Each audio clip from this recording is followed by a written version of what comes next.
All right, what is going on, everybody? Got a packed show for you guys tonight. We've got Zelina Vega being released. We've got more on that. We've got Paige and Sonya Deville. Stalkers are back in wrestling. We have a ton more. 15 years since Eddie Guerrero passed. Way more right here. I am Boxman. This is Dirt Sheet Dudes. Let's get it started.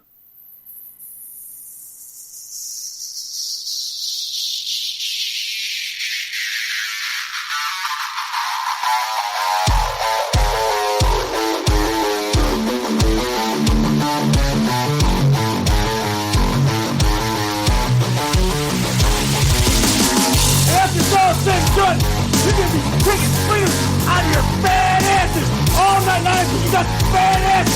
The only one chance you have no chance. If you had a chance, you could run lickety split. But you can't run because you're fat asses. Well, Ric Flair, you know what? I'm not a normal looking athlete myself. You know what I'm talking about? I've been in the years alive. It's a privilege and an honor to walk out with Ole Anderson, Lex Luger, and the arm of all night. I am not a happy camper. What is Bully Ray's motivation? No, I know he loves sugar. But I check my pocket. I don't have no donuts. I don't have no cheeseburger. I know you love sugar. But I ain't got none! To be the man, you gotta beat the man, and I'm saying, woo, right here in Nashville, Tennessee, pal, I'm the man. Look at a match for the total package of Lex Luger and Super Brawl. Super Saturday, what is it? I don't know what it's called. What is it called? Super Brawl Saturday. Super Brawl Saturday? You don't lose faith in winners. And Ric Flair, day in and day out, every day of his life, just keeps winning and winning and winning. Ric Flair! New York City, Ric Flair! You're gonna find out what hard is all about! I do exactly what I want to do. You say I'm insane. I say thank you very much. Make a good eventual. I hate God! Hit the deck! We love you, Scott Steiner! Today, I've got the star and profile like never before. You guys talk about being students of the game. I am the game, JR.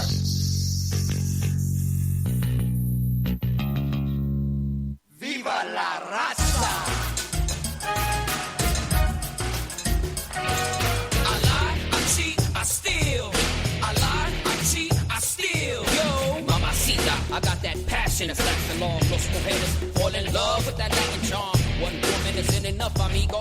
Siempre cogiendo más mujeres porque soy latino. And I'm tougher than tough, part of your blood, cuz I lie, I cheat, I steal. I lie, I cheat, I steal. I don't care if you don't like me.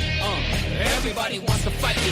You feel it? Hey, óyelo claro, I ain't the one you wanna meet. Hay nada más caliente, I'm too hot for you, yo. Latino heat.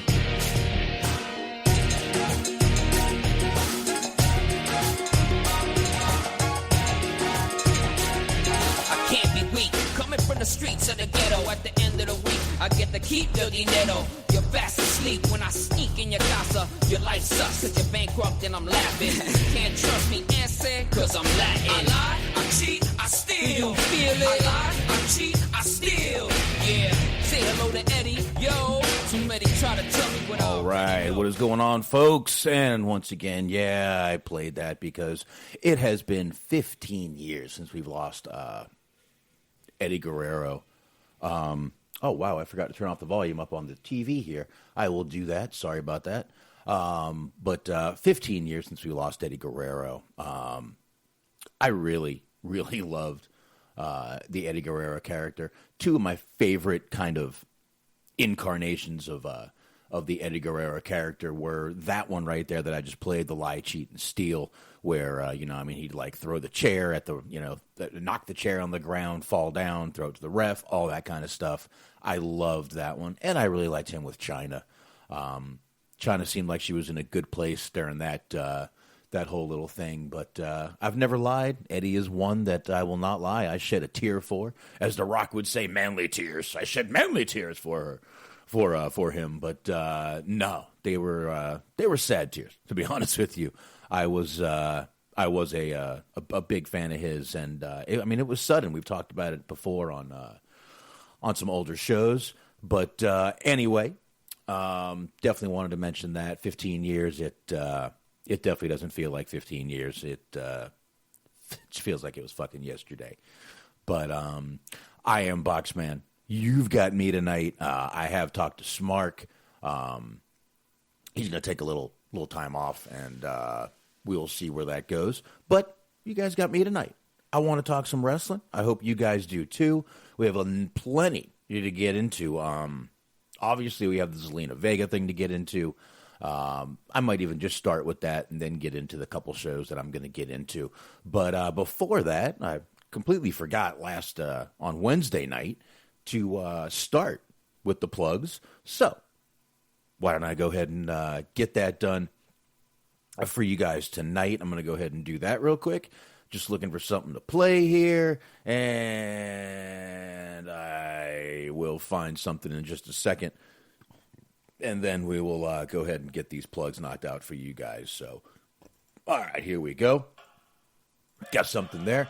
And, of course, I want to start out with the high marks. That is Cheeseman. That is Mojo. That is G-Wiz. You definitely want to be checking those guys out. Once again, on the Mixler.com/Metal Mitt Network. That's not a stutter. There's 2 T's in that motherfucking mitt. So, Metal Mitt Network on Mixler. Definitely want to check out those guys. That's the high marks.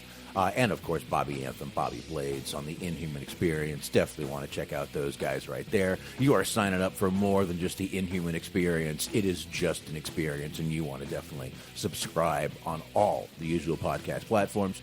And, of course, you've got the Unscripted Wrestling Podcast found on all the usual podcast platforms. That's Eric, that's Doug, that's Daniel, that's a whole cast of characters over there. You definitely want to be checking them out. You can check them out, Blog Talk Radio.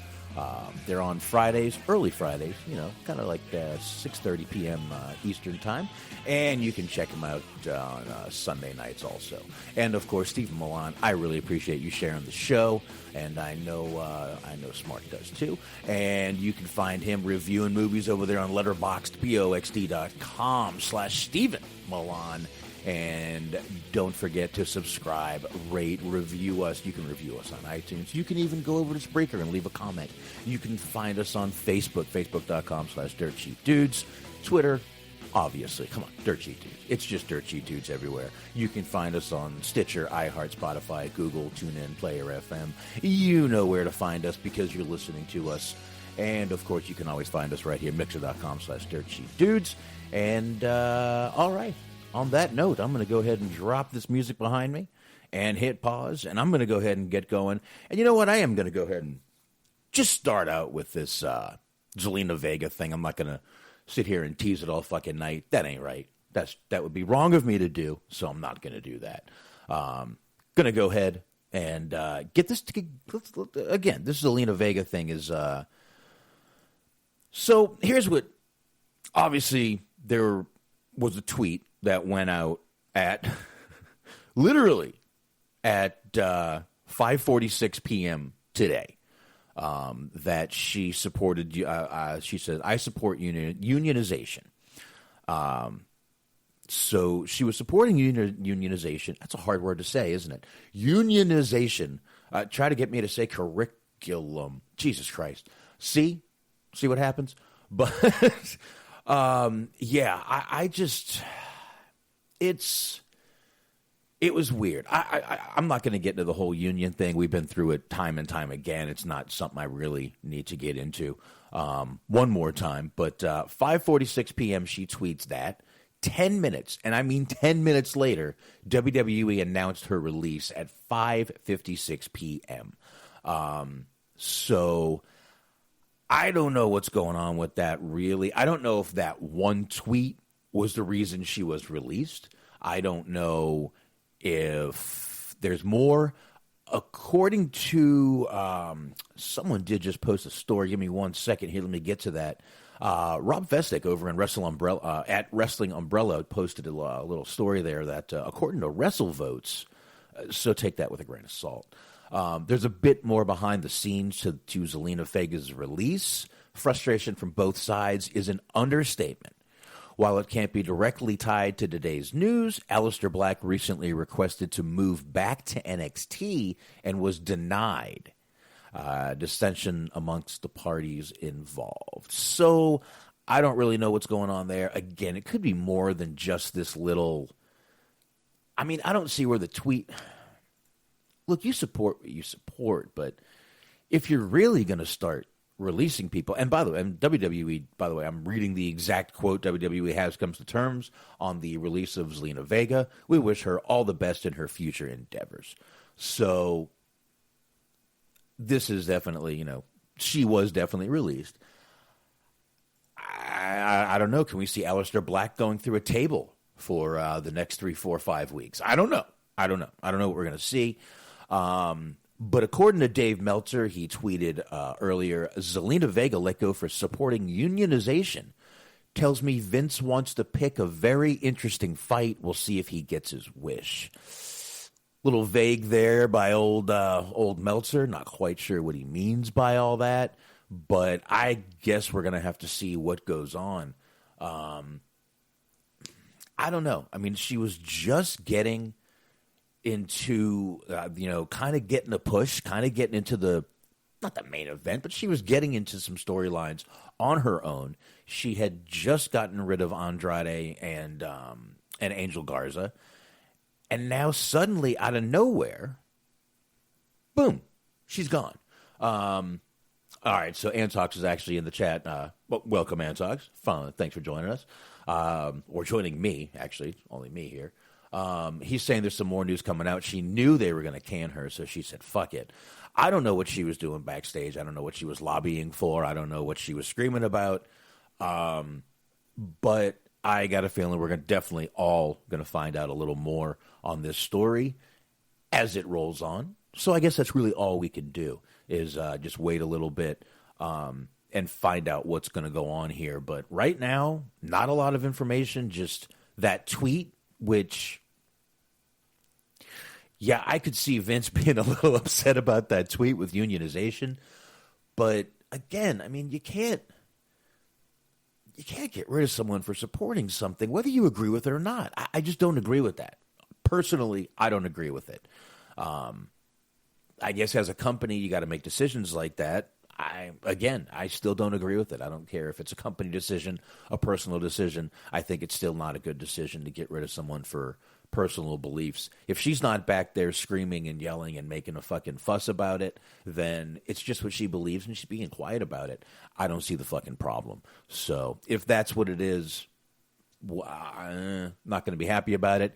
If she was back there causing trouble, I don't know. We was just saying Aleister Elite Wrestling. You're going to have to remember he's going to also, if he does leave or if he does get himself released, he's going to have that 90-day non-compete. And they could tack on more if he wants to leave under bad circumstances. So I don't know if I would see him there. And I'm not even, I got to tell you, I'm not sure where Zelina Vega would really fit in there. They've got a lot of people, a lot of women on that roster. And let's face it, they have 1 or 2 matches. They don't really have storylines going back and forth with women. I just don't see where AEW would need her, to be honest with you. Wouldn't mind seeing her over there, maybe if they figure out their women's division a little better and in due time, but I don't know. We'll see what happens, I guess, with that storyline. But it was just out of nowhere. I mean, boom, she's gone. But like I said, I don't want to sit there and tease you with that. I've got more news to get into. I'm going to go ahead and knock out a couple of shows. I'm going to go ahead and knock out the NXT. Actually, I've got a couple of promos I'm going to play for you guys, which will give me a chance to take a little drink, smoke a little bowl maybe. You know what I mean. Just kind of take a little time. But I do, I will go ahead and say I did watch the Hulu version. I was pushed for time yesterday, and today did a lot more driving than I think. I found out since I quit my job, packaging companies want a guy who can do courier service for them, and that knows the business and can actually go in and talk to their customers. I've been doing a lot of courier work, just driving stuff around, samples and stuff for people. So I might have found a new little niche for myself. Find out what happens there. But it looks like I only missed two things. It looks like where Raquel Gonzalez beat up Boa and the Timothy Thatcher and Dexter Lumis match. So I won't be bringing those up. I apologize, but that's the only two things I did miss on this show. I actually I will go back and watch the Lumis and Thatcher match. I do want to see that. I'll probably go back and watch both, but in the meantime, I didn't watch either one of those, so won't be bringing either one of those up. But in the meantime, I thought NXT was a fun show. Obviously, we are back to normal this week. AEW back in the lead as far as ratings go. AEW with 764,000. NXT with 632,000. So 1.396 1,396,000 viewers, which is a little less than the usual. Like I said, it usually ranges between that 1.4, 4.5 mark. But it looks like I said, we're right back in it. AEW 17th in the demo, NXT 56th in their demo. So there you go there. Like I said, back to normal. I didn't see, look, if NXT keeps having gimmick shows like that, that's great for them, but how long can they keep that shit up, to be honest with you? I guess we'll just have to find out, but can't keep that shit up forever, and you just can't keep on going like that. But anyway, we get Gargano out there. I'm sorry. He's just a funny character to me. I like the guy. He makes me laugh. That's not his complete, total goal, but the character is definitely a funny character, and I like that guy. But Gargano comes out. He's got the Wheel of Challengers. First thing I saw, and I'm sure a lot of you did too, was Leon Ruff was the only name kind of scratched out there in Sharpie. Everybody else was put out there as a just all printed out and everything. Leon Ruff wins it, obviously, and again, it's a rigged little thing. Gargano obviously toyed with him most of the match. I got to be honest with you guys. Leon Ruff kind of looks like if you ordered Lio Rush off of Wish. I think you might get Lio Rush. I do like the guy, though. He's got a lot of fucking charisma and a lot of character, and I like it. I like that after he did end up beating Gargano for the title, which I'll get into in a minute. But I like that after he went up for that, he raised his arms when he was up there, and the belt just fell down. Good shit. I like the guy, but it's just he just has that quality about him where he just kind of looks like a knockoff Lio Rush. But maybe it's the hair. That's probably the hair. But anyway, Gargano toys with him most of the match. Eventually, Leon got him caught up in a crucifix pin, Gargano, and he did pin Gargano. Damian Priest was out there watching the match and found this hilarious, just hilarious. And Damian Priest was actually backstage, and he tells Leon, listen, Gargano's going to... And you know what? I figured out tonight. Damian Priest talks like Vin Diesel. He sounds like Vin Diesel. He tells Leon he's going to come back here pissed, take the black challenger, and get the fuck out of here. Probably not a bad idea. And he was right. Literally a couple seconds later, we get Gargano coming back, and I'm going to go ahead and run that audio. Here we go. Leon, congratulations on your victory. How do you feel right now? I feel so good. I mean, I gotta come. Look, congratulations. I know this is great and everything, but just know this: little Johnny's gonna come through that curtain, pissed off, and he's gonna kick your ass. So do me a favor, here. Black Challenger, take it and go. Go.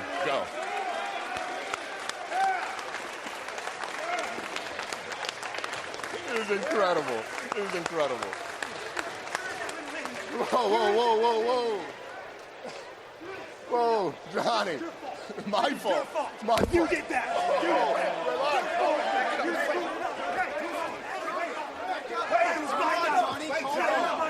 You might be cursed because the way you just choked was incredible. Do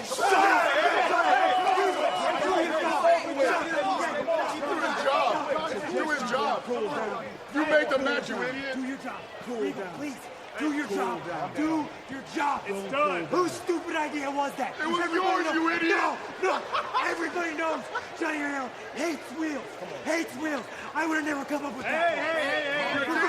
You did. It was your idea. You made the match. No contract. There was no contract. Come on, no contract. Reverse. You made it official, you moron.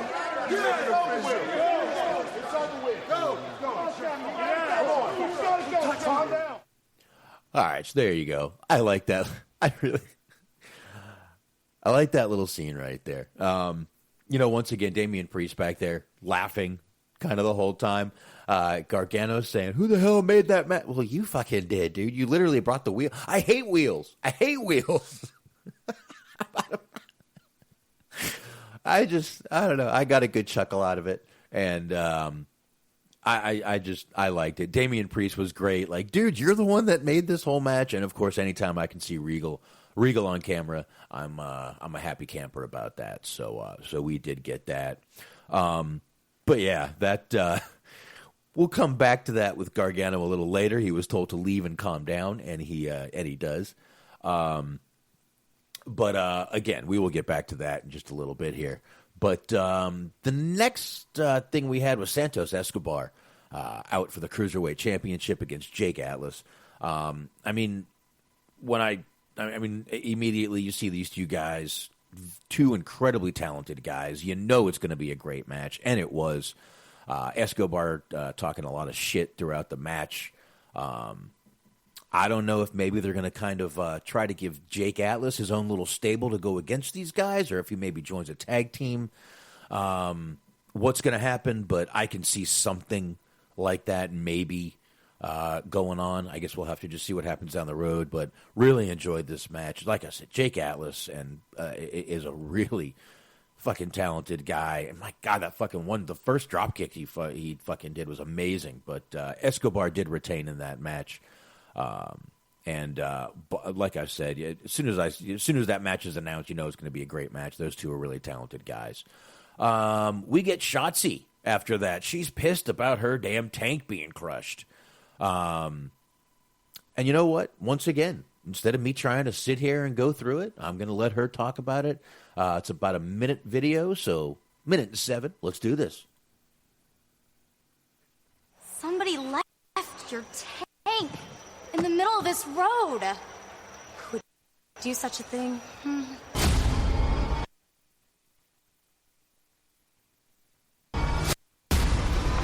Video's locking up a little bit. Just destroy my tank. She destroyed a piece of me. That tank represents who I am. It represents every challenge that I have overcome in life. It wasn't just some cool vehicle that I rode to the ring. That tank represents freedom. And more importantly, it represents family that I have in the military. Family means the world to me. If it wasn't for family, I would not be here. And now she wants to say that we're even? Candace, we're way past even. All right. Oh, geez. You want to send me a message, Candace? Here's one right back. I'm not looking for payback. I'm not looking for revenge. Candace, I'm looking to kick your ass. So there we go. Shotzi obviously talking about how how that little tank meant more than just a little piece of machine she came to the ring with. I kind of like this. I kind of like that they're not making it just about the tank. I mean, they're making it about the tank, but the tank means more than that. Obviously, the family she has in the military, that was a nice little tip of the hat. I definitely like that. But I don't know, man. Like I said, it was definitely not bad at all. I enjoyed it. And I guess we'll see what happens with this. But the next match we have is Toni Storm versus Candice LeRae. Candice does pull out the win in this match. I can't lie. I spent a lot of my time just looking at Toni. Can't really take notes when I'm doing that during the match. I'm kidding. But Candice does win when the ref doesn't see her feet up on the ropes. Toni attacks her. The Scream Mask comes out, and we do find out, as we said the rumor was, it was Indy Hartwell the whole time. I think we all knew that. Like I said, that was the rumor going around. Plus, she had kind of jumped in there and helped out a few weeks ago anyway. But once we get after that, though, Gargano, once again, outside of Regal's office, begging him to reverse the decision, and he won't do it. He says the decision stands. Gargano is pissed. He said he'd cool down, but as you saw, he didn't cool down. Not one bit. Didn't cool down at all.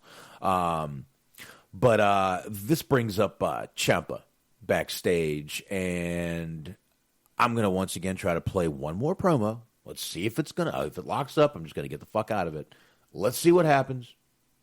Here we go. I am approaching 16 years in this industry. And over that time, I've come across some tough guys. Hell, I still remember early in my career training with guys like Killer Kowalski and Harley Race. You want to talk about tough men. Funny thing, though, about Killer and Harley. They never took liberties. Never told you how tough they were. They didn't have to. You just knew. But times have certainly changed. I look around the NXT locker room nowadays, and apparently everybody's tough. You don't believe me? Just ask them. They'll have no problem telling you just how tough they are. I suppose maybe it's the world we live in nowadays. Complain and get rewarded. Bark loud enough for long enough and people begin to fear you bite. Actions without consequence. I don't know. Maybe I'm a bit old school. Hell, I never thought I'd be the last of a dying breed. But I told you 2 weeks ago, and I'll tell you again now, this culture, this 2020 locker room culture, it's going to change. And Tommaso Ciampa is that change.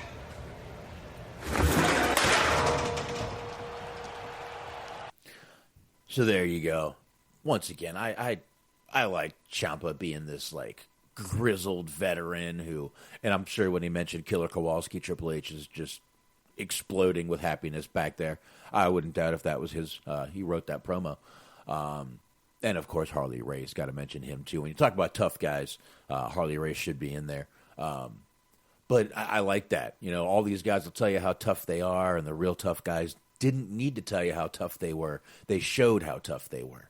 But there was no reason to tell you because you could see it. Really like that whole thing from Ciampa. Once again, I mean, Ciampa's just fucking great. I mean, as I said last week, you know, or I think it might have been Wednesday, just when you talk about great matches, the common denominator in a lot of those is Ciampa.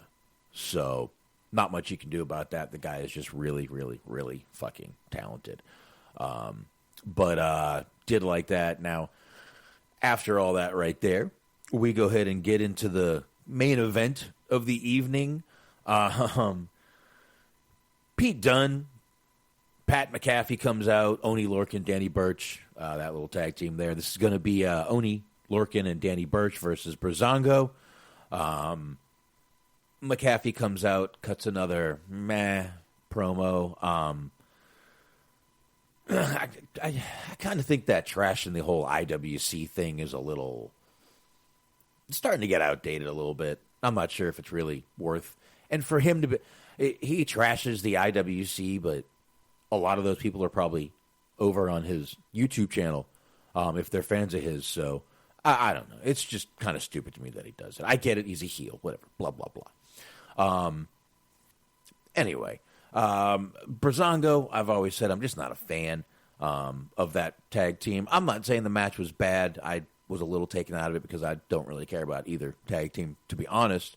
But Drake Maverick, towards the end of the match, did come out, try to get a little bit of revenge for what they did to Killian Dane. Obviously, last week on NXT, they attacked Killian Dane. Pete Dunne put his face smashed it between a door.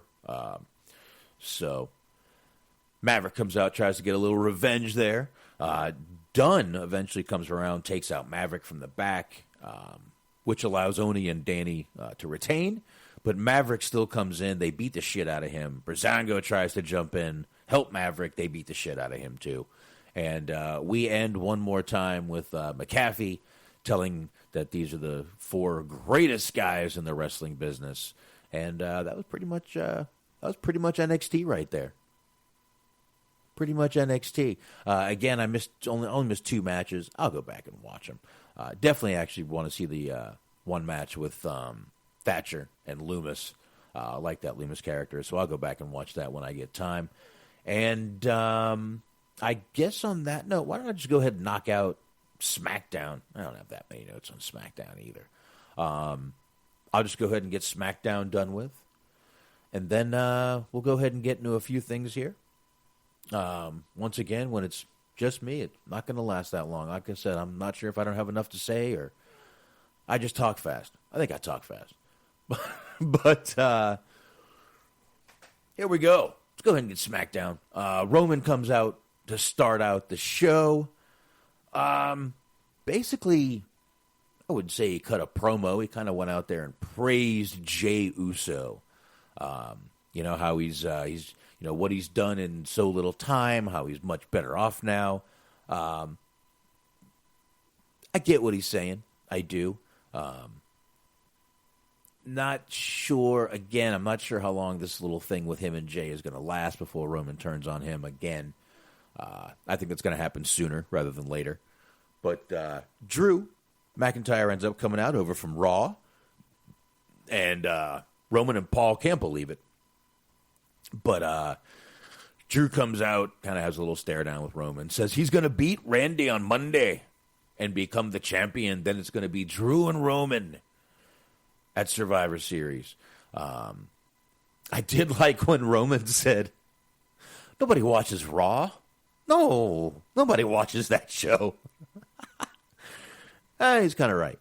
But that was kind of a shot there. I kind of liked it. But he said they all watch SmackDown because of Roman Reigns. I saw where he was going with that. But Jay runs out and gets in Drew's face, which Roman did scold him, literally, like a child for later, for doing that. But they do get a match, Drew versus Jey Uso for tonight. That's going to actually end up being the main event for tonight. Once again, Jey Uso, main eventing, another SmackDown. Didn't win this time, but main eventing another SmackDown nonetheless. But after that, we had Sami Zayn versus Apollo Crews come out. I like this match. I like how Sami ripped the apron off, used the ropes from the apron to tie up Apollo's leg, and then win with the rolls back into the ring at the 8 3/4 count. Apollo got counted out. Honestly, what caught my eye about that match was Corey and Cole, for the first 4 or 5 minutes of the match, just arguing back and forth about Sami Zayn kind of playing the victim all the time. Honestly, that was what really stuck out to me throughout the whole match. I'm not sure why.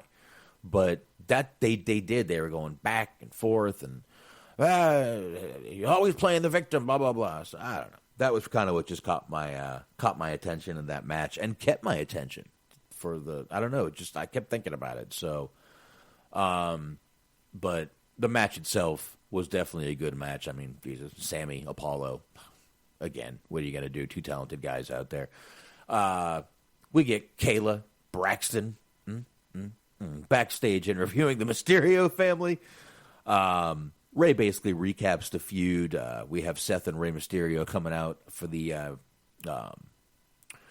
no holds barred match, which would happen later in the show, which I will get to.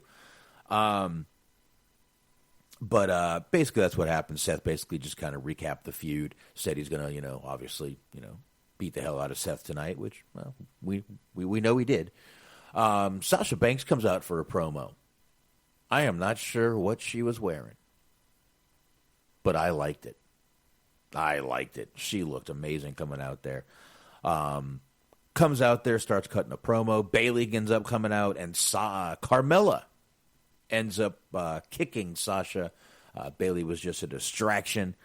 Carmella versus Sasha. Okay. I'm good with Sasha, but Carmella versus Sasha, I just don't care. I'm sorry. Carmella's just not it. Just not it. I don't know who else you could. I mean, who else is on SmackDown? We saw. I mean, Jesus Christ, give Natty something to do besides sit there and be the boat. My God, that's annoying. But anyway, who cares? We get Otis backstage after that. He's got 3 plates of food back in catering. Rude and Ziggler are making fun of him for basically eating a lot. He jumps up from the table. We get Otis and Ziggler. Otis picked up the win. It wasn't an exact squash, but Ziggler didn't get much offense besides a couple of moves and one zigzag in there. And then Otis basically picked up the win with his. I don't even know what his finish is called. I forget. I know he did the Caterpillar. He did that. That he did. But after that, I got to tell y'all, I'm happy to see Chad Gable back as Chad Gable. The Shorty G thing, I didn't like it in the beginning. I'm glad to see he's back as himself, Chad Gable, not Shorty G. Basically back there telling Otis he needs a mentor, gives him a brochure for something called the Alpha Academy. Liking where this could go. I think there's a lot of potential there with this little storyline, so we will most definitely be seeing what happens with this, but I don't know. Like I said, I'm glad to see Chad Gable back, man. That character wasn't doing it. The whole thing where he was Corbin's lackey was just still not doing it, and this character seems like it could be a good little character for him. Almost seems like kind of a, what was that guy's name? Simon Dean? Was that his name? Simon Dean? I think that's almost seems like a toned down Simon Dean kind of character. So I don't know. Let's see where this goes. It's definitely got my attention, and I'll be looking forward to it. But after that little part there, we did get the Seth and Rey Mysterio no holds barred match. You get Murphy back there with Rollins, but I think all of us knew it was pretty predictable why Murphy was going back over there.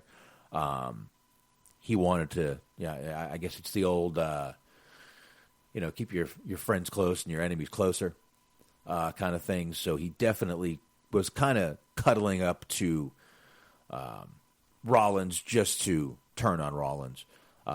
It was pretty, like I said, it was predictable. We all saw it. We got the whole family of Mysterios down there. Murphy, like I said, he did to end up turning on Seth, which, like I said, we knew he was going to do that. So Ray did end up winning this. Basically, this is supposed to be a blow-off feud. This seems like it is going to be. Rollins even said, I don't ever want to hear Rey Mysterio's name again. But I think the kind of spin-off of this storyline is going to be this whole Murphy thing. Murphy was sort of let into the family after the match and after turning on Seth and helping Ray win the match. So, the match is over. They're all, they got the whole Mysterio family out there hugging. Murphy's out on the side of the ring looking like a dejected puppy. And next thing you know, Ray, Aaliyah goes to run to him. Ray holds her back, and Ray goes over and tells him, come on in the ring and face me like a man, and Murphy does. Ray shakes his hand, and Aaliyah runs to Murphy, and basically they allow him into the family. He's over there, suddenly all is forgiven. Sitcom storyline over, I guess. That was a sitcom ending, in my opinion. Really a sitcom ending.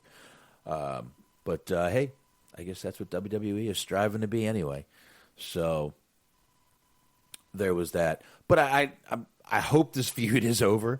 I was hoping it was going to be over we were all hoping it was going to be over when the draft happened, and they all got drafted over to SmackDown, so the whole storyline got brought over. But I'm glad the storyline is over, and I guess there you go, Weebs. No more cock blocking from Ray. He's just gonna you come on in here and defile my 19-year-old daughter. Enjoy. Thanks for that, helping me win the match. Defiling is your gift. I don't know. Jeez. Anyway, we get the the last Survivor Series qualifier match. Natalya, Liv Morgan, Tamina, and Chelsea Green. I'm not sure if she's being brought up permanently, but Natty was back there kind of begging for this match, and next thing you know, Chelsea Green shows up, and they imply she had some influence to make this a four-way match. So, there you go, Antox. I guess the Rey Mysterio thing isn't creepy anymore. He's got the approval. So, not quite sure how that works, but anyway, anyway. I mean, she's 19. It's not like she's 17. If she was 17, we'd all be fucking screaming and yelling, and I hope for good cause. She's 19, so it is what it is. It is what it is. But so yeah, that match gets made. Liv Morgan ends up being the one winning that match. Natty throws a fit, and I got to tell y'all, this is a little bit strange.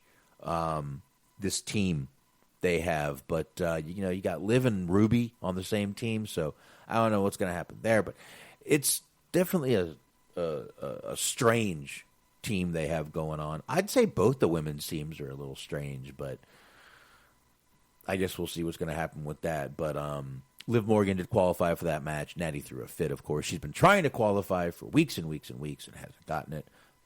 What has it been? 3 weeks? That's it, I think. But anyway. After that, we get Big E backstage. The Street Profits come rolling up. Big E's back there making money off of bets that a guy can't do 100. What is that? Jump rope. Stopped at 95. I'll be damned. Big E's making money backstage. But the Street Profits come up and saying they made him some food, Big E, because we all know Big E likes to eat. And they made him food, and he realized it's in the shape of an L.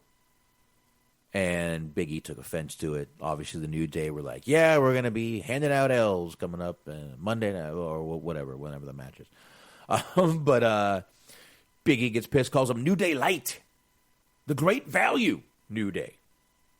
Knockoff New Day. Even Diet New Day. I like all those. And walks away laughing. But good little segment. I like when these guys interact. They're all very good together. You got a lot of big personalities in there, a lot of charisma sitting right there. So I think no matter what they do, it's going to turn out to be a good segment with those guys whenever they're in segments together. But we get the unsanctioned match, Drew versus Jey Uso. The match kind of went how it was. Near the end of the match, we get Roman coming out. And with Heyman, of course. Drew was getting the upper hand from most of that match, and especially right here when they came out. Jay took advantage of that distraction. Roman go ahead and, once again, just like he did with Daniel Bryan, told Jay to make Drew understand. And Jay jumps back in the ring, tries to do what he did to Daniel Bryan, but Drew ended up picking up the win. Would basically get Drew getting in Roman's face with a little stare down, and that show is over. But SmackDown wasn't that bad this week. Actually enjoyed SmackDown. I think I might have enjoyed. Actually, I did. I enjoyed SmackDown more than I enjoyed Raw this week, to be honest with you. So I thought it was a pretty damn good show. So I don't know. I guess we got one more week now. We got till next SmackDown, and then I think a week from next Sunday is the pay-per-view, or a week from this Sunday. I think it might be a week from this Sunday. It is. It is a week from this Sunday. So we will get Survivor Series coming up soon. And there we go. That is SmackDown. Killing it through this shit. All right. Let's see. What should we get into here? You know what I'm going to do real quick, guys? I'm going to take a quick break because I forgot to grab something again. I'm going to take a really quick break. And I will be back in about 3 minutes. So if you guys don't mind hanging on, I will be right back. Go ahead and enjoy me playing a little bit of, let's see, what are we going to play for you guys here? Let's play Shane's music. What the hell? Here comes the money. I'll be back. Give me about 3 or 4 minutes here. And see you soon. Ching, ching, bling, bling, cut the chatter. You ain't talking money, then you're talking no matter. Ching, ching, bling, bling, patent pockets. We take the dollar, can a damn soul stop it. All right. Sorry about that, guys. I was running out of water. Realized I didn't have any more. So refilled my water, refilled the my backup water, and I won't lie, I brought a couple shots in. So might be doing a shot in a few minutes here, but in the meantime, go back to the women's match. Antox, I'm sorry, buddy. I just saw this. I was kind of looking at my notes there. I wasn't looking at the chat room, but Antox is saying that for the women's match, it looks like it went to Live on the fly. Apparently, Fightful's Patreon says they called the match for Live on the fly. Green was taken out during the break. I guess maybe Chelsea got hurt. I don't know. I didn't see that, but I guess we'll find out more about that. Maybe we can get into some of that on Wednesday night, and we'll find out what happens from there. But thank you, Antox, once again. This is why I love you, chat room. You guys are fountains of information. Absolute fountains of information. And I appreciate it, every minute of it. Mixer.com/DirtSheetDudes. Everyone should be in the damn chat. Get in here, please. Please. But I'm not really begging. Anyway, guys, I'm going to go ahead and get just a few things here. Like I said, might not be the longest show we got here tonight. I did an hour and a half the other night. I'm probably going to get right close to that, maybe a little longer. Let's go from there. I did mention Lio Rush earlier. He is actually going to be on an MTV show called The Challenge. I don't know exactly what the show is. I'm going to go ahead and look it up now. It sounds like, I'm not going to say Fear Factor, but it sounds like one of those shows where, oh, all right, it looks like what they do is they do stuff that stuntmen do, and they're challenged to do it. That's kind of what it looks like here. Jaw-dropping. That's what it looks like they do. They basically do stuff that stuntmen do. Huh. It's a pretty fucking cool show right there. I might have to actually watch this now that I'm seeing this. I don't think I've watched MTV since Jersey Shore. But I might have to watch this show. More I'm looking at it. Oh, yeah. Oh, yeah, they do like spy stuff on this show. I'm liking this show. I'm going to have to set this show on the old DVR. Definitely. I don't know if anybody else is already watching this show, but this is 100% right up my alley. So I will definitely check this out. It's got a little bit of Fear Factor-ish to it, though. I wasn't even a huge fan of Fear Factor. But this show looks like it's pretty fucking cool. I mean, they got cars going up on their sides and people dropping from planes and shit like that. So, and it looks like they've got they're doing stuff that Navy SEALs do and shit. Oh yeah, that works for me. So, I'm gonna put that on my DVR as soon as the show is over. Now, let's go ahead and get into this real quick. About a month ago, me and Smart brought up the reason that WWE was probably not going to end up being in the ThunderDome very long, but there really wasn't a big reason behind it. It looks like now there may be that reason. The reason being, according to PW Insider, WWE will have to vacate the Amway Center as the NBA Orlando Magic, they're going to start training again in December. So basically it says here exactly, PW Insider did report that by December 5th, they've got to be out of there. December 5th is when the Orlando Magic will be starting their training there. And the quote from PW Insider is, unless there is a last-second change, WWE will indeed be leaving Orlando's Amway Center for the ThunderDome. We are told that the company's production team currently needs to clear out the venue no later than 12/5 due to the Orlando Magic needing the facility, as the NBA is hoping to launch their season during that time frame. There is no current confirmed plan for WWE's next move, but we are told the company has looked into venues in several states to host the ThunderDome going forward, including Florida, Texas, and Illinois, among others. Obviously, given the climate of COVID-19 pandemic, everything is subject to change. Yeah, that's definitely true. I got to tell you, I think their best bet is to stay in Florida, maybe Texas. Now, here's what I'm wondering. WWE gets to be, through some dealing, an essential company in Florida, right? There is rumor, I'm sure you guys have heard the same thing I have. It looks like Biden is going to be elected, and there's rumor that there could be another lockdown, national lockdown. If WWE is not in Florida and they decide to go to another state and this happens, they're not going to be an essential business. So what are they going to do? What's going to happen?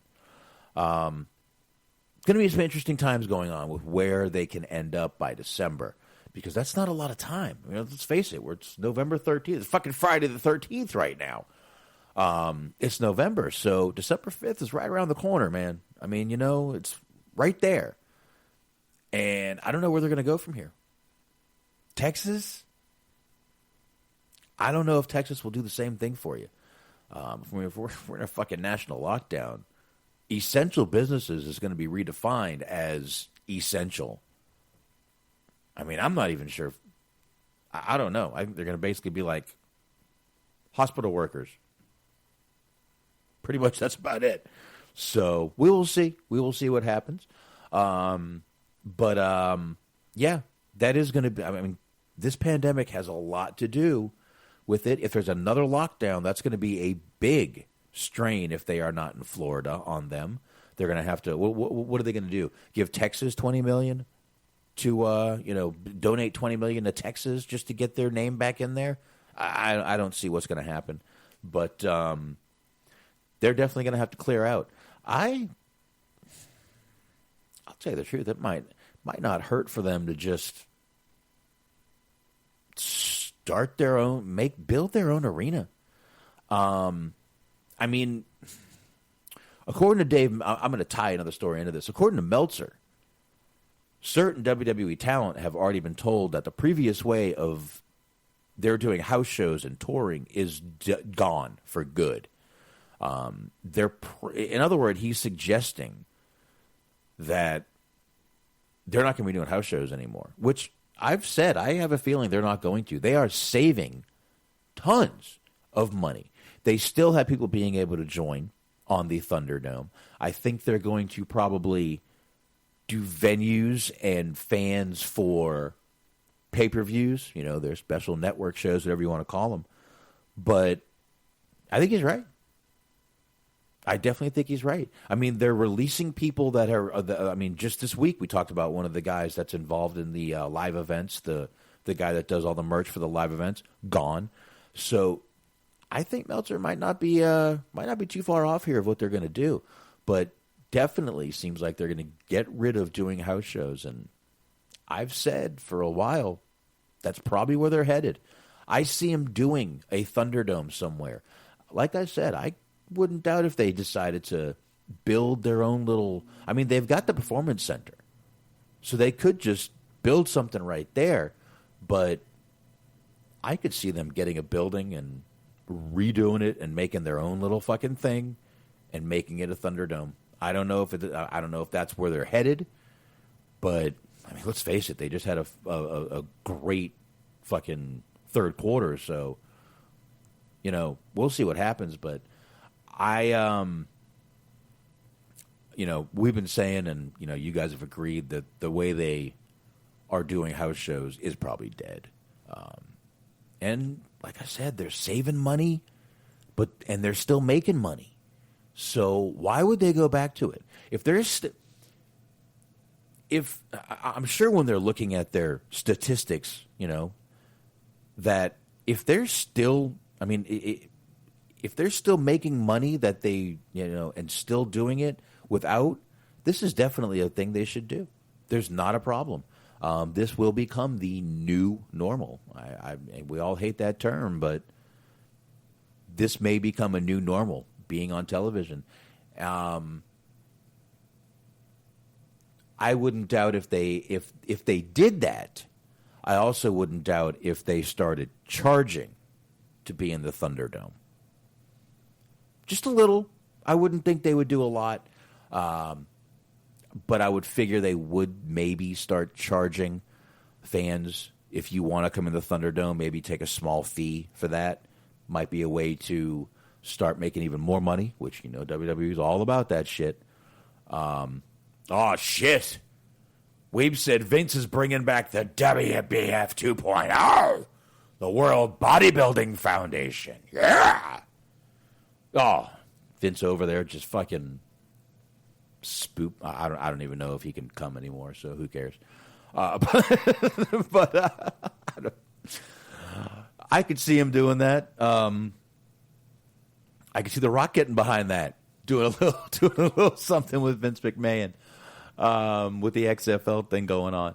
But I could definitely see them going a completely digital house show way, and why not?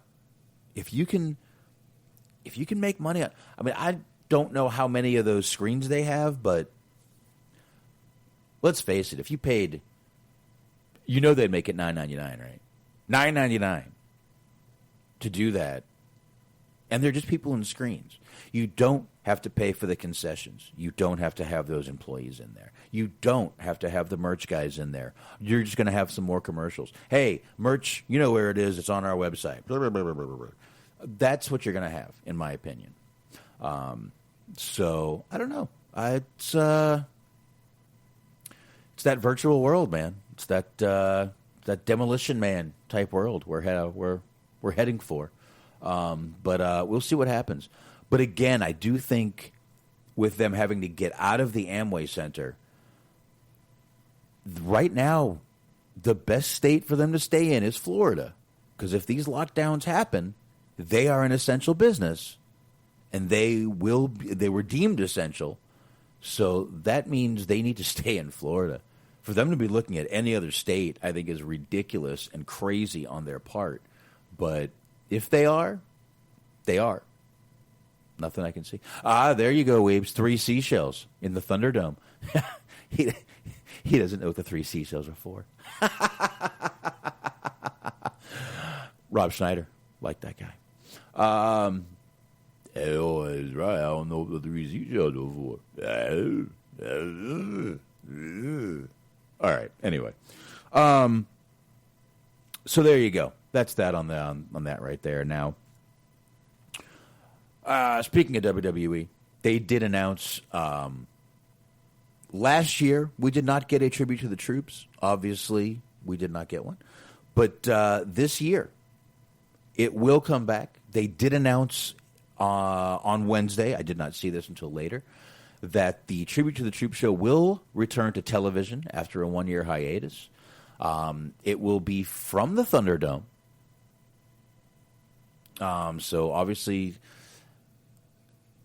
they're going to record it. It's going to be funny. They're going to air it on December 6th, the day after they have to be out of the Thunderdome. They're going to air it. Obviously, based on different markets, it'll vary. But the event will be from the Thunderdome with servicemen and women and their families from the Marine Corps, Air Station New River, United States Army post in Fort Hood, right there in Killeen, Texas, and the Navy aircraft carrier USS John C. Stennis. So we will see a lot of military presence there, and that'll, again, air on December 6th. Let's see. It says, those with a 1 p.m. Eastern Time NFL game that day can watch the Tribute to the Troops at 4:30. Those where the game starts at 4:05 p.m. Eastern Time, they can watch it at 3 p.m. So December 6th, which is what is December 6th? That is a Sunday. So it'll be on a Sunday. So that'll be coming back again. I like when they do this. I'm not going to lie. Even Vince came out and said, this is a unique time, and we look forward to providing our troops and their families with an interactive experience that only WWE can deliver as we celebrate our servicemen and women with millions of our fans watching at home on Fox. So there you go. I like that they're doing this again. I think this is a good time to do it again. A little bit of normalcy back in here, but I think they just wanted to go ahead and just run this one more. I don't know. I think they want to pick it back up. They've only did it. It was only 1 year since. I believe they started this actually in 2001, right after, or maybe it was 2002, but they definitely started doing these right after 9/11 because this was during Desert Storm when they started doing these. So it was definitely 2001 or 2. I don't know which one it was. Might have been 2002 when they started doing this. But that's good of them to keep this going, keep this little, keep that alive. I definitely like that. All right. So let's get into this real quick, guys. And if you guys got any questions or anything in the chat room here, go ahead and lay them out in the chat, because I've only got a couple more stories to get into, and they're not that long. But if you got any stories you want me to get into, or if you got anything that I forgot, go ahead and lay it out in the chat room. Nikki and Brie appeared on Access Hollywood this week, and they want one more run. And I quote, "This is what's hard for Nikki and I," Brie Bella said. "When we left, all of a sudden WWE women's tag titles came, and we're like, wait a sec, that's for the Bella Twins. We've been dying to have tag titles. So she and I felt like we have one more run in us, so we really want to go for those titles." Okay. I don't care to see them with those titles. I don't need to see them with the titles. I don't care If they do come back and get him, it's not going to be like, oh my God, these bitch. I'm not going to care. It's not going to really affect my life at all. But why? What's the reason? They're both moms now. Both of them are, and Nikki's got her first child. Brie just had her second child. Daniel Bryant, this is his last run, more than likely. I don't know about that. That's a guy right there that definitely has the bug. Anyone who can force WWE to go back and look at the CTE case that he had definitely has a bug that's not going to shake. I'm not sure if a child or even two children are going to be able to shake that bug in Daniel Bryan. So we'll see. We'll see if he's true about that. But I don't need to see this. I'm not really wanting to see this. But again, if it happens, it happens. I just think that for these girls to just have to have every title in the company is a little annoying, egotistical, unnecessary. I could think of more words, but I'm just going to stop right there. It's just not worth it to me. Don't need to just. I don't care. But if they do, they do. But there you go, Weebs. The Road Warriors, the Steiners, and then the Bellas. No, my God, I'd put Demolition before the Bellas, and you know how I did not like Demolition. Motherfucker, I'd put Breezango before the Bellas. How's that? How's that? Jesus. Goddamn fucking anyone before them. But yeah, no reason for that. Listen, these girls definitely have made a wonderful career for themselves. Outside of WWE, they've got their TV shows on entertainment television. That's great. I'd stick with that. You guys probably, let's face it, you got what you wanted. You really wanted to be TV stars anyway. And this is, I think it fits you better, honestly. Just no need. My personal opinion. Just hang out where you're at. You're good. You're all good. Don't worry about it there. You're fine. You're fine. So, I don't know. That's what we got with that right there. So, a few months ago, I'm going to get to the last little thing here. We talked about stalkers. We know Sonya Deville had a stalker who came after her when Mandy was in her house. So really, he would have got a hell of a 2-for-1 right there. If that did go down, this actually ties into Sonya Deville and Paige. So I'm going to start with a little Sonya Deville thing. Again, we know what happened. Sonya Deville had someone come up to her house and texting her and doing some really, really other creepy shit, sending her some very, very creepy, like, I'm going to kill you texts. And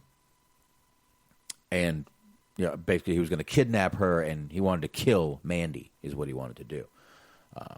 But Sonya Deville back in court yesterday morning, along with her accuser, Philip Thomas. Sonya Deville was trying to get the restraining order lengthened because I think restraining orders are only for a certain time. I don't know how long they actually last. I'm not sure about that. But I know you have to keep reinstating and reinstating. So she was trying to get her restraining order reinstated. Remember, this guy broke into her house, and it's all on camera. She ran out the back. Seconds later, the guy was right behind her. She told the judge she was terrified. Her exact words, a quote from Sonya, "I started screaming. I don't even know what I said," recalled Deville. Something like, "What are you doing?" I got to tell you, look at the picture of this guy. got those eyes. Those not all there eyes. You know the eyes I'm talking about, right? Yeah, you know those motherfuckers. You know the eyes I'm talking about. Those crazy eyes. Not the Steve Buscemi crazy eyes, but those other crazy eyes. He's got them. Prosecutors were saying that he had been obsessed with Deville for years and sent her countless vulgar messages on Instagram that got more and more threatening. After his arrest, that guy told investigators he did plan to kidnap her and wanted to keep her from attending wrestling events. I'm assuming what was in his mind is if she couldn't lose that loser leaves match, she couldn't leave WWE. The problem with that is he would not be leaving. No, it's not Betty Davis eyes. Kim Karn has nothing to do with this. But he was thinking obviously the problem with that is she wouldn't be able to leave his domicile wherever he had her either. But the judge did act very quickly. She did extend the temporary injunction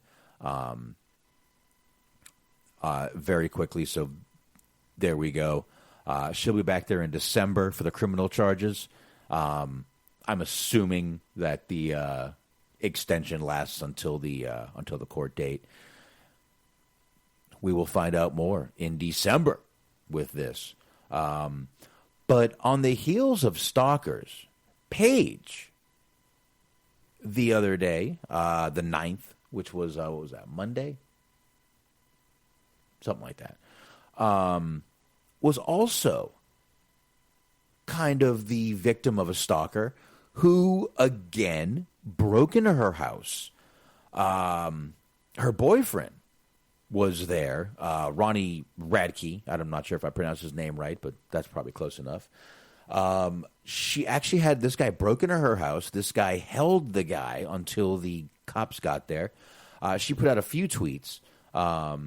One of them was, scariest thing ever. He told us symbols led him to us, but Ronnie got him in a hold until police got there. What the fuck is wrong with people? Thank God Ronnie is around to protect our house. Jesus, Paige said. And there were photos of the police arresting the guy that the boyfriend did put out. Obviously, when he was being arrested, he posted a few photos. And then he said a stalker had the audacity to come to my door, got his ass handed to him until police arrived and saved the day. I will fucking kill you. Please don't make me kill you, he wrote. You break into my house, I'm not going to put you in a hold. Put you in a fucking coffin, not a hold.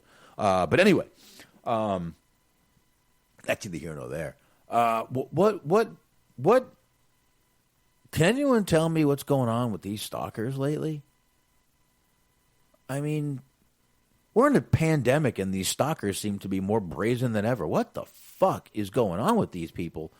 I don't get it. I really don't get it. Now, this could have been... This did not have to be a WWE stalker. This may not even be a wrestling fan. This could be a Twitch stalker. I'm not sure which it is. It doesn't really say. But, man, it's just like stalkers are all over the wrestling world now. I don't fucking get it. I really do not fucking get it. But suddenly there's stalkers everywhere in the wrestling world. And, man, women, be fucking careful out there. Be vigilant. Hide your information. I don't know how these guys are getting their information, number one. There's my first thing. How are these guys getting their addresses? I don't know. I don't know if the women need to find that shit out. But man, these stalkers, they creep me the fuck out, like really, really bad. And I mean, I feel bad for these women. I mean, Paige luckily had someone there to, help her, but not every woman has that. So thank God that she had someone there to help her out. I'm really glad she did. And, I guess we'll, I don't know, man, but these fucking stalkers are just absolutely crazy. And I pulled up PW Insider, since Antox had mentioned that Chelsea Green was hurt, reportedly broke her wrist during the SmackDown debut of her. Medical update here. This is actually WWE issued the following statement. During the Fatal 4-Way qualifying match for the opportunity to qualify for the SmackDown Women's Survivor Series Team on Friday. Jesus Christ, that is a mouthful. Team on Friday evening. Chelsea Green suffered a broken left wrist. Chelsea was taken to a local hospital for further evaluation. First of all, the fact that they use the word hospital shows me it's real. They would have put medical center had it not have been. So, wow. Not good. Coming out in your SmackDown, I guess this was her debut. I guess this was she was going to be brought up to the roster, and ouch, that she ends up, first thing out, ends up breaking her wrist. I feel horrible for her. That's awful. That's definitely not anything you want to do or even wish on somebody. But I don't know. That's horrible. But man, between stalkers and breaking wrists, I'm not even sure where to go from here. But I'll tell you all the truth. I really got nothing else. Nothing really else to fucking go after here. If you guys got anything, like I said in the chat, go ahead and let me know. I'm going to pull up, let me go ahead and go to the news one more time, see if I find anything else to go for here. Again, I got to, I think I might need to prepare for doing these shows solo. And I will start preparing for that because I'm honestly not prepared for it right now. But that's really it. I mean, we got into Zelina Vega, and we got into everything else. We got into a bunch of stuff there. And I think that's about it. I got into SmackDown. I got into NXT. I'm pretty sure that's really all I've got to get into, guys. Hell, it's Friday. I say enjoy yourselves. And give me 1 second. I will get the plugs back up. For some reason, I shut them down. I'm not sure why I did that. Probably because I wasn't thinking. But go ahead and do that. I'm going to go ahead and do a shot for all those that are hanging out in the chat room with me. I appreciate you guys. I've got a shot poured right here. So, hey, cheers to you, gentlemen. Mm-hmm. Oh, yeah. Good shit right there. A little vodka for you. And on that note right there. All right. You guys know what to do. Take your drunken ass home. I want you guys to first check out the high marks. That is a Cheeseman. That is Mojo. That is G Wiz. They are on the Metal Mint Network right here. Mixler.com/Metal Mint Network. 2 T's in Mitt. Check them out. Sundays, 8:30 p.m. Eastern Time. And forgot to mention before, Cheeseman on Sports. He does that on Monday nights, I believe, same time. So check that out also with Cheeseman himself. And, of course, to Bobby Anthony and Bobby Blades, The Inhuman Experience. I know you want to check it out. I know you have. I know you will. If you haven't, what in the living fuck is wrong with you? They're on all the usual podcast platforms. Again, it is an experience all in itself. Check them out. The Unscripted Wrestling Podcast. Check out those guys over there. Really, really good guys. I may be on with them next Sunday. They're going to be doing a few things over there. I might be on with them. We'll find out. I'll see if next Friday. I apologize. We will find out about that, what's going on. And you can catch them on all the usual podcast platforms and Blog Talk Radio every Sunday, 8:30, I think the same time, actually earlier.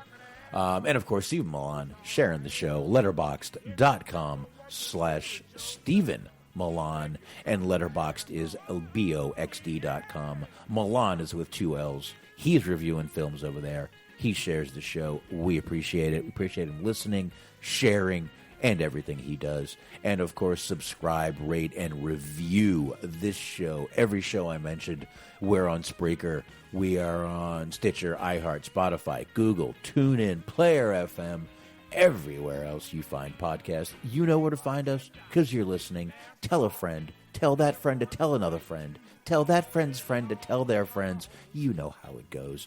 On that note, I hope everybody has a good weekend. At least me, will see you guys Wednesday.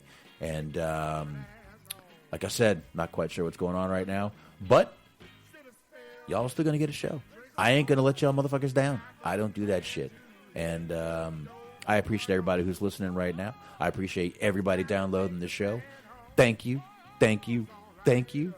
And see ya.